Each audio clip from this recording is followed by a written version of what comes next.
Card number 19 in the major arcana is the sun. And 19, when added up, 1 plus 9 is 10. And that represents the wheel of fortune, that everything is cyclical, that everything has a time and place. But also if we look at the 1, that's the magician, and the 9, that's the hermit. Whereas the devil was a lack of awareness, a darkness, the sun is full consciousness.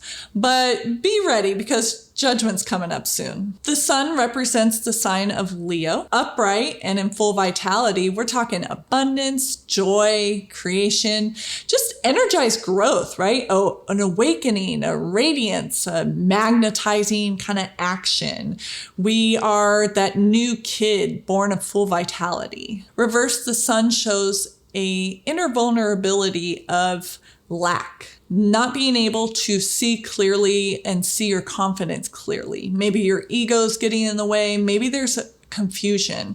It's kind of like having a cloudy day. You know the sun's there. You can still see it, but you can't actually see it. Reverse can also signify burnout, rigid kind of approaches, that crispy critter mentality, right? Being almost toxic PMA, or like that pressure to constantly have a positive mental attitude. If the Fool is a fresh start, new journey, and that kind of joyful optimism, that same optimism is present in the Sun card, but it is old and wise. It has lived its life. It has fully gone around the earth and it has seen it all. The Sun gives life to everything, radiating energy outward, that yang fiery energy. The major arcana of the sun is associated with the Hebrew letter of Resh, and it means face. The sun is drawn with a face to symbolize that everything is alive, everything is vibrating. The sunflowers behind the child represent the 4 suits, as there are 4 elements and 4 sunflowers. The sun high above in the sky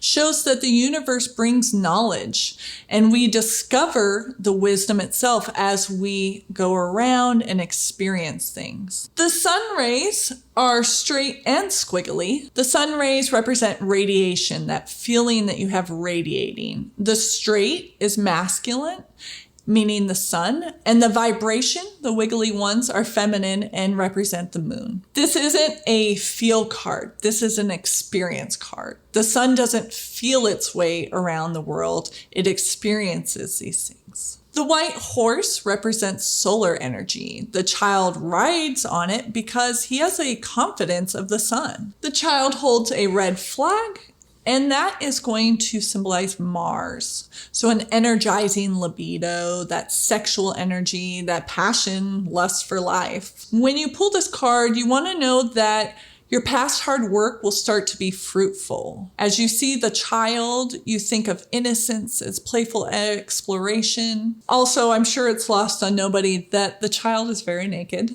And that's just trying to symbolize that there's nothing to hide. There's a pureness. Same with the white horse. The open arms means that the child is open to life, to the possibilities. It has a yes mentality and sees things on the bright side. Under the sun card, you have freedom bursting. You could be going on a new vacation or starting a new passion project. Either way, there's expansion, there's new life.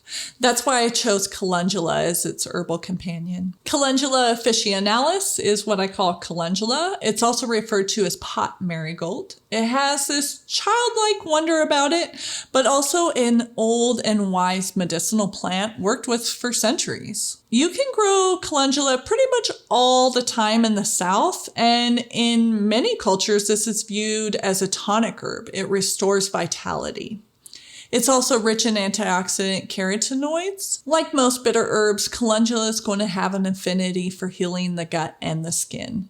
It's going to slightly moisten and is an immunomodulator as well. Post-surgery, calendula is a great herb to reach for because it can help heal within the gut itself, or if you have ulcers. You can also use this herb topically, so it kind of creates a 1-2 punch when you're dealing with working internally with ulcers or externally with cuts and bruises.